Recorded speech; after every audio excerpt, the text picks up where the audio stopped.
Yes. तो आज के क्लास में हम लोग नियोलिथिक एज को कंप्लीट करेंगे। देखते हैं कि कितना कवर कर पा रहे हैं। लास्ट क्लास में हम लोगों ने मीनिंग, क्रोनोलॉजी एंड रिवोल्यूशन को देखा था। तो आज के क्लास में हम लोग कोशिश करेंगे कि बाकी की 5 पॉइंट्स भी कंप्लीट कर लें। किसी को कोई डाउट है from previous class?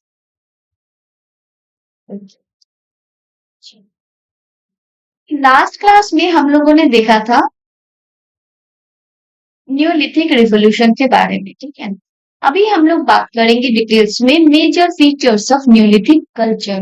Neolithic culture या फिर न्यूलिथिक एज में जो भी कैरेक्टरिस्टिक्स हमें देखने को मिला था, वो सारी चीजें आज के क्लास में हम लोग डिस्कस करेंगे। देखो, न्यूलिथिक एज में एग्रीकल्चरल इन्वेंशन हमें देखने को मिला था, इसमें कोई भी डाउट नहीं है।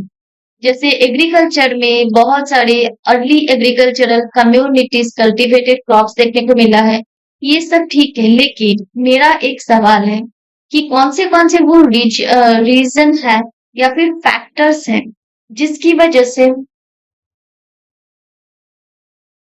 नियोलिथिक एज में एग्रीकल्चर पॉसिबल हो पाया था। एग्रीकल्चर आउटकम है ना, multiple interacting factors, right. Multiple interacting factors की वजह से एग्रीकल्चर पॉसिबल होगा। तो कौन से वो फैक्टर्स हैं जिनकी वजह से नियोलिथिक एज में एग्रीकल्चर पॉसिबल हो पाया? किसी को कोई आइडिया है? Okay, first, climate. Neolithic age में आते आते बहुत सारे रीजन के जो क्लाइमेटिक कंडीशन था वो चेंज हो चुका था, राइट। जो क्लाइमेट था वो फेवरेबल बन चुका था, जिसके अंदर हम लोग कोई भी क्रॉप को प्रोड्यूस कर सकते थे, ठीक है। तो एक फेवरेबल क्लाइमेटिक कंडीशंस की वजह से एग्रीकल्चर पॉसिबल हुआ था। बहुत सारी मतलब न्यूलिथिक एज से पहले आइस एज था, ठीक है। और आइस एज जब खत्म हो चुका था, लास्ट ग्लेशियर पीरियड जब खत्म हो चुका था बहुत सारे रीजन पे, तो क्या हुआ, टेम्परेचर में इंक्रीज देखने को मिला था। टेम्परेचर इंक्रीज हो चुका था, वेजिटेशन कवर में चेंजेस देखने को मिला था, ठीक है। टेम्परेचर इंक्रीज हो गया था, वेजिटेशन कवर में चेंजेस देखने को मिला था, राइट। टेम्परेचर इंक्रीज हुआ, बहुत ज्यादा ठंडी है नहीं अभी, ठीक है। टेम्परेचर बढ़ रहा है, बारिश हो रहा है, पानी अवेलेबल है, तो वेजिटेशन कवर तो चेंजेस होगा ही। न्यू इकोलॉजिकल अपॉर्चुनिटीज भी इमर्ज हो रहा था, नए नए इकोलॉजिकल सिस्टम डेवलप हो रहा था, है ना। देन ह्यूमन बीइंग्स भी इसी क्लाइमेटिक कंडीशंस का फायदा लेते हुए एग्रीकल्चर को मतलब शुरू करते हैं, एग्रीकल्चर के ऊपर एक्सपेरिमेंट करते हैं एंड दे सक्सीड। क्लियर। दूसरा क्या फैक्टर है? पॉपुलेशन। एग्रीकल्चर को करने के लिए बहुत सारे लोगों की जरूरत होती है।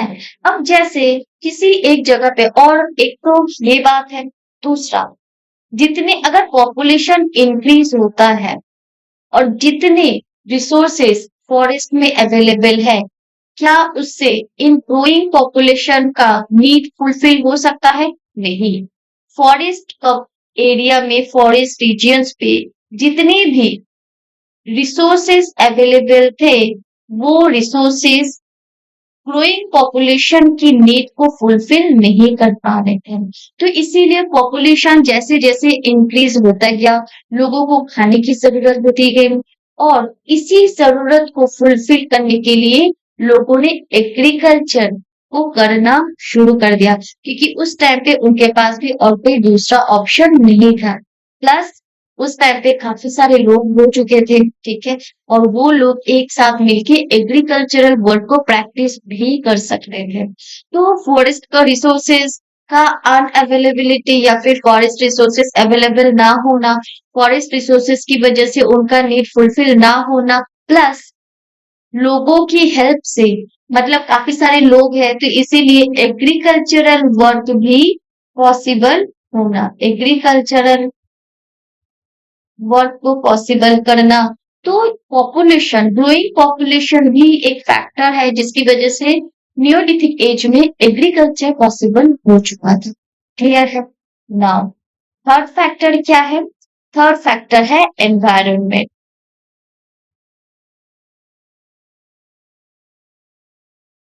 ठीक है, उस टाइम पे क्लाइमेटिक कंडीशंस चेंज हो रहे थे, इसलिए बहुत ही अच्छा एनवायरनमेंट था, जिस एनवायरनमेंट के अंदर अगर कुछ भी लगाते वो हमेशा उसमें सक्सेस ही होते। तो एनवायरनमेंट का जो कंडीशन था, नए नए इकोसिस्टम जनरेट हो रहा था, डेवलप हो रहा था, इकोलॉजिकल सिस्टम डेवलप हो रहा था, तो better environment, climatic conditions, growing population की वजह से एग्रीकल्चर में एग्रीकल्चर पॉसिबल हो पाया था। Apart from this, human experimentation.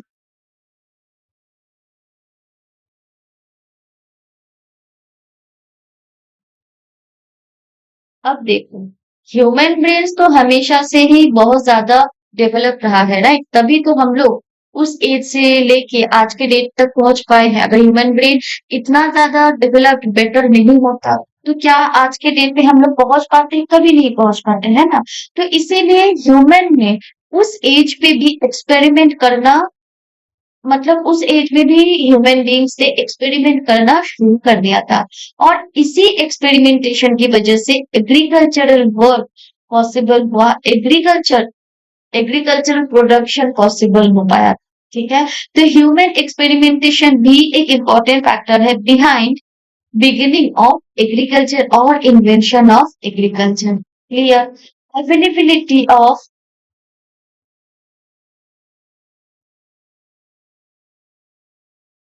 डोमेस्टिकेबल species.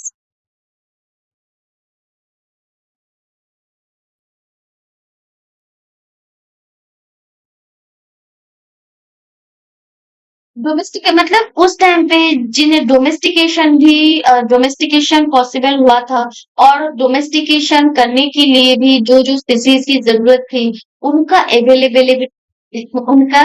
Available होना भी एग्रीकल्चर को इन्वेंट करने के लिए एक इम्पोर्टेंट फैक्टर है। क्लियर? इसके अलावा सोशल फैक्टर, सोशल फैक्टर मतलब उस टाइम पे लोग एक साथ रहने लगे थे, एकजुट होके काम को कर रहे थे, और ये उस टाइम के उस टाइम के समाज की एक जरूरत भी थी। लोगों में एक यूनिटी भी थी, जिसकी वजह से लोगों ने एक साथ मिलकर एग्रीकल्चर को इन्वेंट किया। तो ये कुछ फैक्टर्स हैं behind invention of agriculture in neolithic age. सबसे पहले climate, then population, environment, human experimentation, availability of domesticable species, social factors. Clear? चलो, अब हम लोग बात करेंगे कि उस टाइम पे कौन से क्रॉप्स को प्रोड्यूस किया जाता था, कहाँ पे। Early agricultural communities cultivated crops such as wheat, barley, rice, millets, pulses. ये सारे जितने भी क्रॉप्स आप लोगों को यहाँ पे दिख रहा होगा, ये सारी क्रॉप्स इंडस वैली सिविलाइजेशन में भी प्रोड्यूस किया जाता है। क्लियर? तो क्योंकि इंडस वैली सिविलाइजेशन का जो टाइम पीरियड है, न्यूलिथिक एज का जो टाइम पीरियड है, ऑलमोस्ट सेम है। मैं आगे आने वाले क्लासेस में बताऊंगी कैसा है क्या है। तो इसीलिए न्यूलिथिक एज में जो कैरेक्टरिस्टिक्स, जो फीचर्स हमें देखने को मिलेगा, जो एग्जाम्पल्स हमें देखने को मिलेगा, साइट्स के नेम, क्रॉप्स के नेम, डोमेस्टिकेटेड एनिमल्स के नेम, देन ग्रैनरीज का name, different different things, different different materials, तो वो सारी चीजें इंडस वैली सिविलाइजेशन में भी देखने को मिलेगा, राइट? तो एग्रीकल्चर में जो जो क्रॉप्स न्यूलिथिक एज में प्रोड्यूस किया जाता था, इंडस वैली सिविलाइजेशन में भी वही क्रॉप्स को प्रोड्यूस किया जाता था। एक्स्ट्रा राइस को एक्स्ट्रा प्रोड्यूस किया जाता था। ठीक है, कुछ दो चार क्रॉप्स होंगे जो एक्स्ट्रा प्रोड्यूस किया जाएगा, लेकिन ज्यादातर न्यूलिथिक एज से काफी सिमिलर होगा। इंडियन कॉन्टेक्स्ट में different regions developed different agricultural tradition. अब इंडिया में क्या है, different agricultural regions different agricultural crops को प्रोड्यूस करते थे, जैसे मेहरगढ़, ये सारे टर्म्स आप लोगों को इंडस वैली सिविलाइजेशन में भी मिलेगा, है ना? तो मेहरगढ़ में व्हीट एंड बार्ली को प्रोड्यूस किया जा रहा था। कश्मीर में wheat, barley and other crops को प्रोड्यूस किया जा रहा था. साउथ इंडिया में millets, pulses become important. Eastern India में rice traditions become important. Clear है. और इसी से यही वो टाइम पीरियड है जिससे इस रीजियन के जो आप लोग सैंपल फूड मतलब सैंपल फूड कह रही स्टेपल फूड खाते हो, जैसे बंगाल में, ईस्टर्न इंडिया में स्टेपल फूड क्या है? राइस एंड फिश या फिर राइस. नॉर्थ इंडिया में स्टेपल फूड है राइस. मतलब राइस हर चीज में होगा, हर घर में आपको राइस बनते हुए दिखेगा. जैसे ईस्ट वेस्टर्न साइड में रोटी का जो कल्चर है, रोटी खाना का जो ट्रेडिशन है, तो ये जो खाने का जो ट्रेडिशन है इसी पीरियड से डेवलप होना शुरू हो गया था, राइट. मतलब उतने पुराने टाइम में न्यूलिथिक पीरियड में भी देखो जिस जिस जगह पे जो जो फूड का प्रोडक्शन हो रहा था, आज के डेट पे उस रीजन पे वही फूड को प्रोड्यूस किया जाता है. चाइनीज. यहाँ तक क्लियर हुआ? एग्रीकल्चर समझ आया? Then domestication of animals. कौन से अच्छा, सबसे पहले बात आती है कि डोमेस्टिकेशन की जरूरत क्या थी, कि वो लोग डोमेस्टिकेटेड करते थे एनिमल्स को. क्योंकि एनिमल डोमेस्टिकेशन से ह्यूमन बींग्स अपने नीड को फुलफिल करते थे. उनसे मीट, मिल्क कलेक्ट किया जाता था, ट्रांसपोर्टेशन किया जाता था अपने डोमेस्टिकेटेड एनिमल्स के through. Then as a labour उनको यूज किया जाता था, सेकेंडरी प्रोडक्ट्स की तरह उनका यूज होता था. तो इसीलिए स्टोन एज में लोग डोमेस्टिकेशन करते थे. Important domesticated animals included sheep, goat, cattle, pig, dog. Clear? अब यहाँ पे इंडियन एविडेंस में मेहरगढ़ एक इम्पोर्टेंट न्योलिथिक साइट है जहां पे हमें शिप, गोट, कैटल का एविडेंस मिला है. क्लियर? मतलब यहाँ पे ये 3 एनिमल्स का डोमेस्टिकेशन के हिसाब से एविडेंस मिला है. अब इंडियन सब कॉन्टिनेंट में मेहरगढ़ एक इम्पोर्टेंट साइट बनता है. क्यों? क्योंकि यहाँ पे न्योलिथिक पीरियड में डेवलपमेंट ऑफ फूड प्रोडक्शन काफी अच्छा हुआ करता था, राइट. इस ये जो साइट है इंडियन सबकॉन्टिनेंट के लिए बहुत ही इंपॉर्टेंट साइट है न्यूलिथिक पीरियड में. बात करेंगे सीडेंट्री लाइफ की. सीडेंट्री लाइफ अभी थोड़ी देर पहले ही मैंने बताया था कि सीडेंट्री लाइफ क्या है. सीडेंट्री लाइफ का मतलब जैसे हम लोग बोलते हैं ना सीडेंट्री वर्क, मतलब एक जगह पे बैठ के काम करना. तो सीडेंट्री लाइफ का मतलब होता है किसी एक पर्टिकुलर जगह पे रह के जब कोई भी इंसान अपना लाइफ को डील करता है तो उस लाइफस्टाइल को हम लोग कहते हैं सेडेंट्री लाइफ.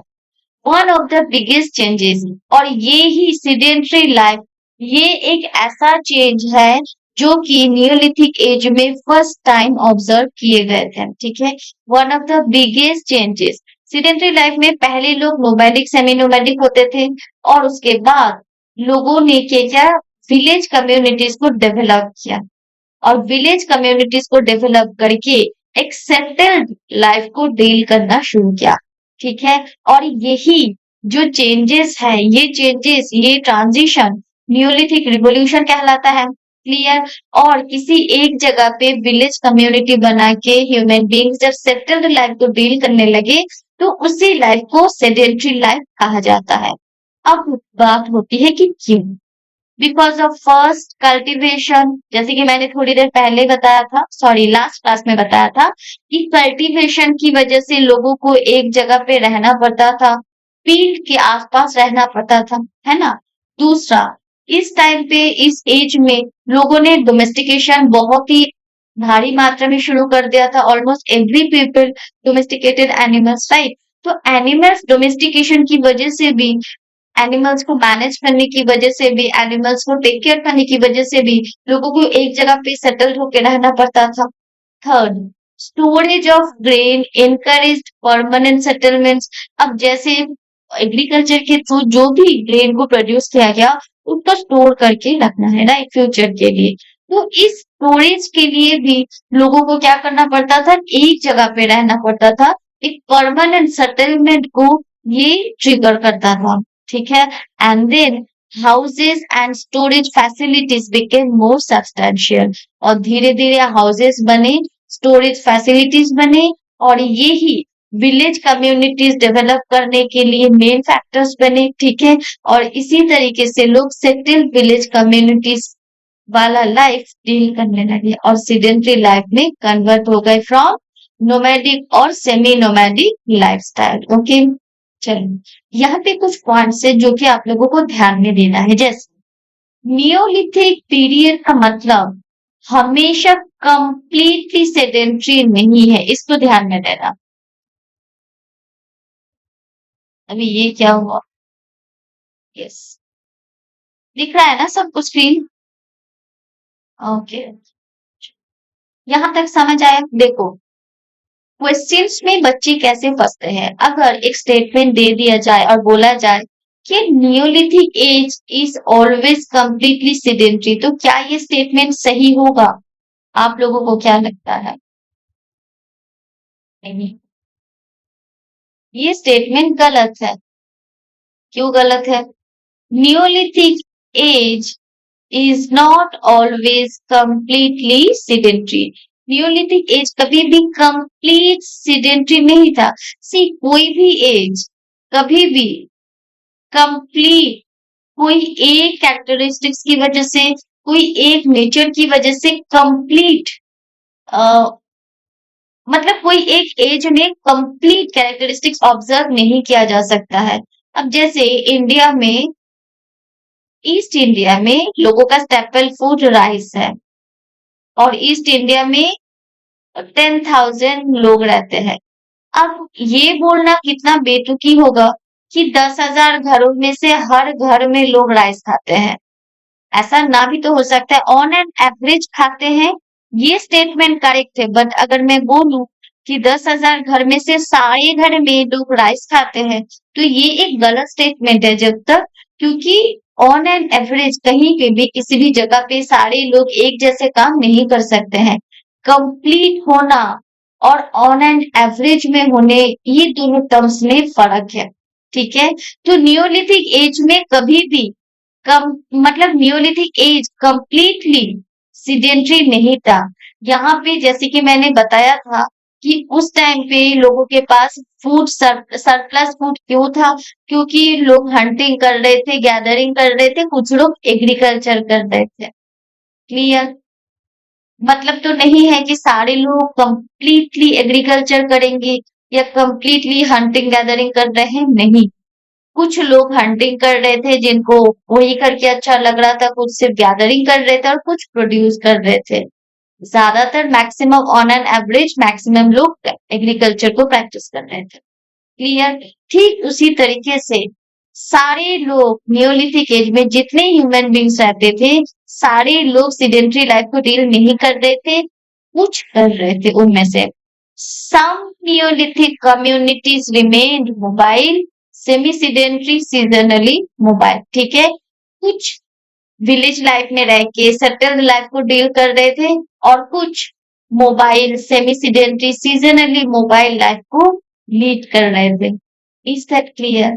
जैसे आज के डेट पे भी कुछ फैमिलीज है जो कभी भी बाहर नहीं निकलते हैं, और कुछ फैमिलीज है जो एक्सप्लोरेशन के थ्रू ही अपनी लाइफ को लीड कर रहे हैं, राइट?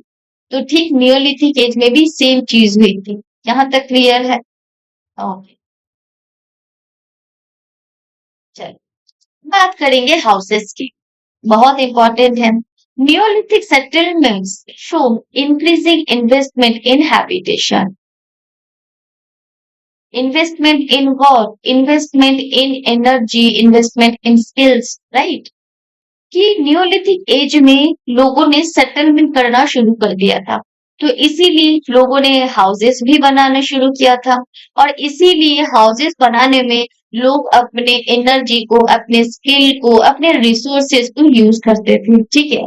उस टाइम पे हाउसेस सर्कुलर शेप में होता था, रेक्टेंगुलर शेप में होता था, कुछ मड बिल्ट होते थे, बटल एंड डॉग बिल्ड होते थे, इसको ध्यान में रखना। पिट ड्वेलिंग्स भी देखने को मिलता था। बुर्जा होम एक बहुत ही इंपॉर्टेंट साइट है, जो कि फेमस है for pit dwelling houses. Clear?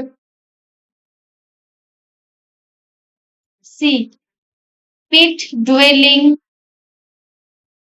houses and wattle and dog houses.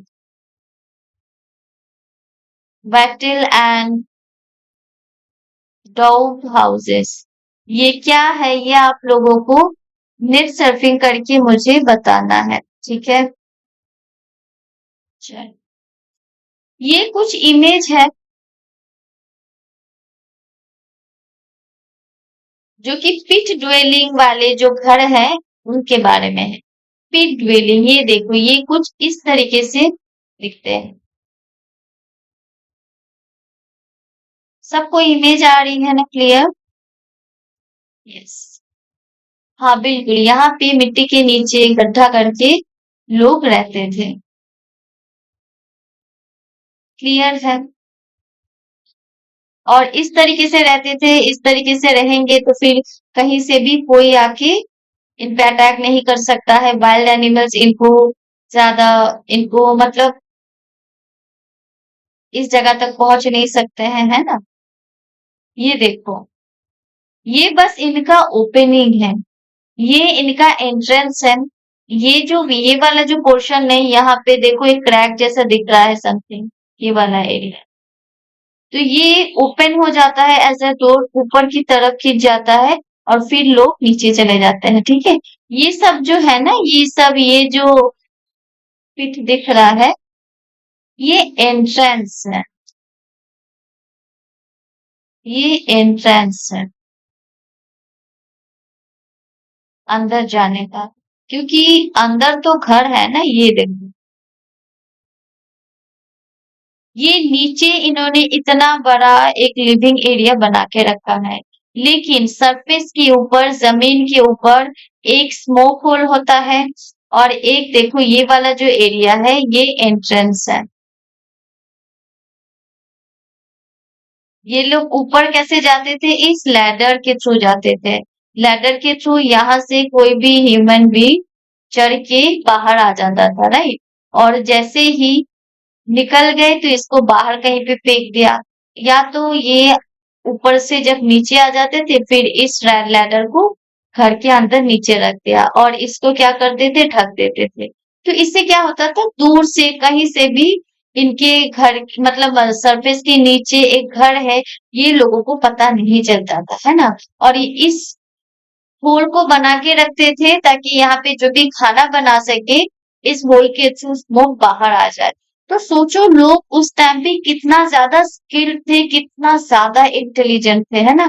उनका इंटेलेक्चुअल लेवल इतना ज्यादा बेस्ट था, राइट? आज के डेट पे तो इतना टेक्नोलॉजी आ चुका है, इतनी मशीन्स आ चुके हैं, तो भी लोग इस तरीके के जो हाउसेस है बिल्टअप नहीं कर पाते थे। लेकिन उस टाइम पे जब लोगों के पास कुछ भी नहीं था, उस टाइम पे भी लोग इतना सब कुछ बनाते थे। इट्स मतलब क्या ही बोलूं मैं, मुझे कोई लैंग्वेज समझ नहीं आ रहा है। Clear?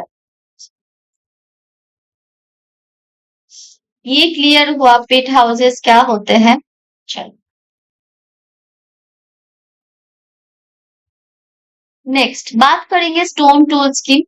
The name Neolithic comes primarily from the characteristics use of polished stone tools. देख, ये जो टर्म है, ये टर्म ही पॉलिश्ड स्टोन टूल को डिनोट करता है। इसका मतलब इस एज में स्टोन टूल का यूज तो होता था, लेकिन वो पॉलिश्ड होते थे, ठीक है? जैसे इस पीरियड में किस टाइप के स्टोन टूल्स यूज किए जाते थे? Axes, adzes, celts, chisels, hoes, sickles, grinding stones. और अब इनको पॉलिश्ड क्यों किया जाता था?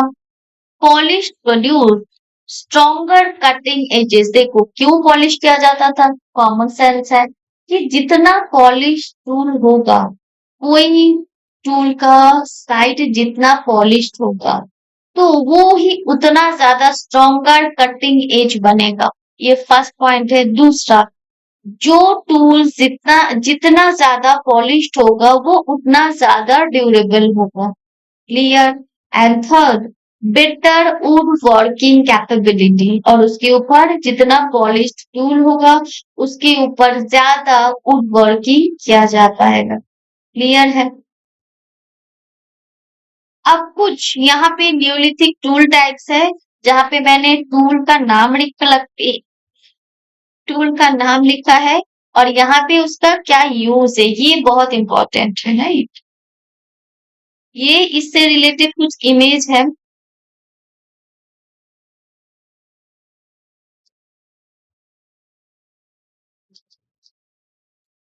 ये देखो, ये सेल्ट है, एक्स है, celt, axe, adzes, chisel, point, hammerstone, then quern, handstone, polystone, sickle, hook, muller, pestle, ये सब है। और यहाँ पे इसके कुछ फीचर्स भी हैं। Made of hard stones like basalt, jadeite, granite. Basalt, jadeite, granite से ये टूल्स को बनाए जाते थे। Ground, polished and well finished किए किए जाते थे इनको। देन यूज, इनको कहाँ कहाँ पे यूज किया जाता था? एग्रीकल्चर में, हंटिंग के लिए, फूड वर्क के लिए, फूड प्रोसेसिंग के लिए एंड डेली लाइफ के लिए। ठीक है, ये इम्पोर्टेंट है। इसका यूसेज क्या क्या था ये आप लोग देख लीजिएगा। ठीक है, ये मैं थोड़ा सा और भी क्लियर करके दे रही हूँ।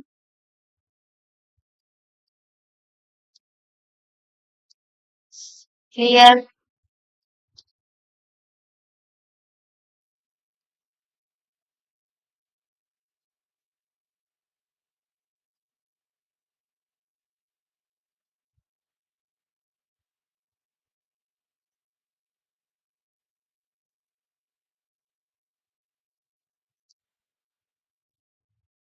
राइट।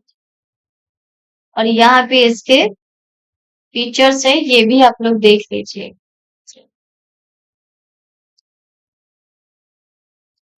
नाउ अब हम लोग हमारे मेन इम्पोर्टेंट पार्ट को देखेंगे कि name of the tool and it's uses. Self, जो कि वुड वर्किंग के लिए यूज किया जाता था। X, forest clearance, would working, ये इम्पोर्टेंट है क्योंकि काफी टाइम एग्जाम्स में टूल के नेम एंड उसका main use match the following में क्वेश्चंस पूछे जाते हैं। ठीक है, कभी कभी असर्शन रीजनिंग में क्वेश्चंस आते हैं, पर ज्यादातर मैच द फॉलोइंग में ये सवाल आते हैं। ठीक है। देन एडिज, वुड वर्किंग के लिए, चिसल, कटिंग एंड वर्किंग मटेरियल के लिए, हु, एग्रीकल्चर के लिए, सिकल, हार्वेस्टिंग के लिए, ग्राइंडिंग स्टोन, फूड प्रोसेसिंग के लिए, क्वन, ग्राइंडिंग सीरियल्स के लिए, मोटर, क्रशिंग और ग्राइंडिंग के लिए, bone all, working Heights and textiles के लिए, bone needles, textile and leather work के लिए। क्लियर। यस। तो ये काफी लेंथी है। हाँ, ये आज भी कंप्लीट नहीं हो पाएगा। पॉटरी से हम लोग कल की क्लास में डिस्कस कर लेंगे। ठीक है। तो कैरेक्टरिस्टिक्स में मेजर फीचर्स में कुछ ही पार्ट्स और ड्यू है।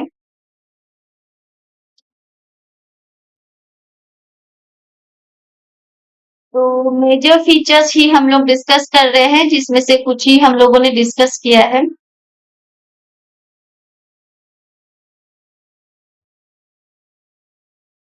किसी को कोई डाउट है स्टूडेंट्स तो जल्दी पूछ लीजिए। हाँ, ये सब हम लोग कल के क्लास में, मतलब नेक्स्ट एंशियंट हिस्ट्री के क्लास में डिस्कस करेंगे। यस। हाँ हाँ, बिल्कुल। चलिए फिर, तो आज की क्लास हम लोग यहीं पे एंड करते हैं और नेक्स्ट क्लास में कोशिश करेंगे कि थोड़ा सा और कवर कर लिया जाए। तो yes, thank you so much. मिलते हैं नेक्स्ट क्लास में। Thank you so much.